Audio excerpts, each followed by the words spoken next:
अहमदाबाद में air India की flight AI-171 के भीषण हादसे ने पूरे देश और दुनिया को हिलाकर रख दिया है। सरदार वल्लभ भाई अंतर्राष्ट्रीय हवाई अड्डे से उड़ान भरने के महज कुछ सेकंड बाद ही विमान दुर्घटनाग्रस्त हो गया था। इस हादसे में यात्रियों समेत कुल 260 से ज्यादा लोगों की मौत हो गई थी। अब इस हादसे की जांच में जो नई जानकारी सामने आई है, उसने सभी को चौंका दिया है। विमान दुर्घटना जांच ब्यूरो की शुरुआती रिपोर्ट में सामने आया है कि विमान के पिछले हिस्से में इलेक्ट्रिकल आग के संकेत मिले हैं, जिससे जांच की दिशा पूरी तरह से बदल गई है और अब इलेक्ट्रिकल सिस्टम की खराबी को हादसे का मुख्य कारण माना जा रहा है।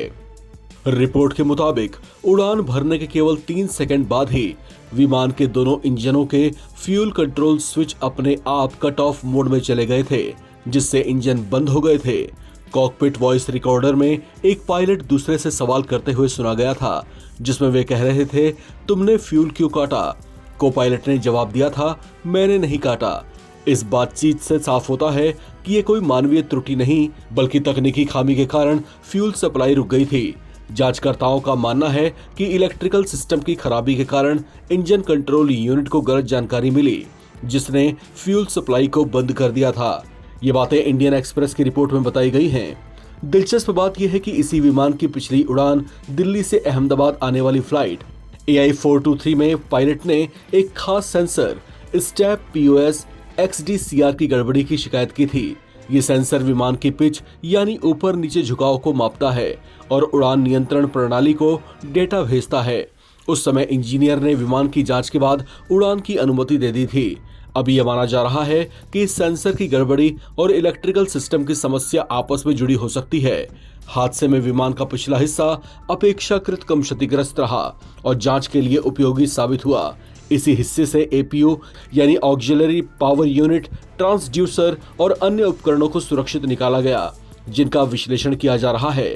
रियर ब्लैक बॉक्स को काफी नुकसान पहुंचा है, लेकिन फ्रंट ब्लैक बॉक्स से महत्वपूर्ण डेटा मिला है, जिससे जांच में सहायता मिल रही है। हादसे में एकमात्र जीवित बचे यात्री विश्वास कुमार ने बताया कि उड़ान के दौरान केबिन की रोशनी हरी और सफेद रंग में टिमटिमा रही थी और एक जोरदार धमाके के बाद सब कुछ बंद हो गया। ये बयान भी इलेक्ट्रिकल गड़बड़ी की आशंका को पुख्ता करता है। इस हादसे के बाद एयर इंडिया ने अपने सभी बोइंग 787 ड्रीमलाइनर विमानों की गहन जांच कराई। जांच के बाद 26 विमानों को दोबारा उड़ान की मंजूरी दी गई है। गुजरात पुलिस ने आतंकी हमले की आशंका को सिरे से खारिज कर दिया था, क्योंकि मलबे में कोई विस्फोटक सामग्री नहीं मिली थी। हादसे की जांच में अमेरिका की NTSB, ब्रिटेन की CAA, बोइंग और जनरल इलेक्ट्रिकल के विशेषज्ञ भी शामिल हैं। विमान का मॉडल बोइंग 787 ड्रीमलाइनर आधुनिक इलेक्ट्रिकल सिस्टम से लैस है और ये एक इंजन बंद हो जाने के बाद भी उड़ान जारी रखने में सक्षम है। लेकिन दोनों इंजनों का एक साथ बंद हो जाना एक दुर्लभ और बेहद खतरनाक स्थिति है।